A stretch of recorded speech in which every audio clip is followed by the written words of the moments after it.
पालघर लोकसभेची जागा भाजपकडे जाणार असल्याचं सूत्रांकडून कळतंय। शिवसेना पालघरची जागा भाजपला सोडणार असल्याची चर्चा आहे। शिवसेनेच्या राजेंद्र गावित यांचा पत्ता कट होणार असल्याचं म्हटलं जात आहे। पालघरमध्ये भाजप आणि शिवसेना स्थानिक नेत्यांचा गावित यांच्या उमेदवारीला विरोध आहे। गावितांना असलेला विरोध पाहून महायुतीकडून सावध भूमिका घेण्यात येते।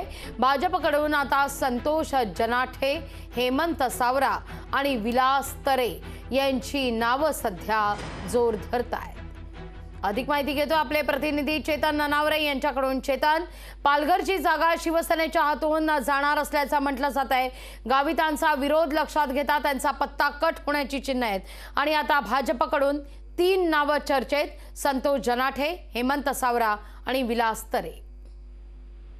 निश्चितच लागवी एकंदरीत ज्या 4 जागांवरतून सुरुवातीपासून तिढा होता त्याच्यामधील आता 2 जागा शिवसेनेने आता जाहीर केलेल्या आहेत। त्याच्यामध्ये ठाण्याची जागा असेल ती नरेश मस्केंच्या वाट्याला गेली आहे, तर दक्षिण मुंबईवरती यामिनी जाधव यांचेही नाव घोषित झालेलं आहे।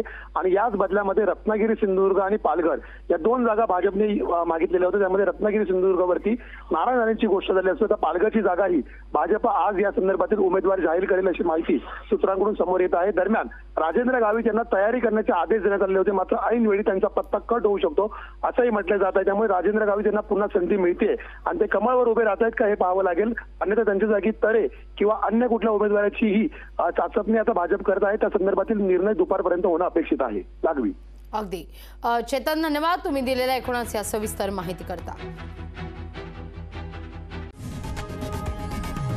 लोकशाही मराठी ऐका, पहा, जागरूक रहा।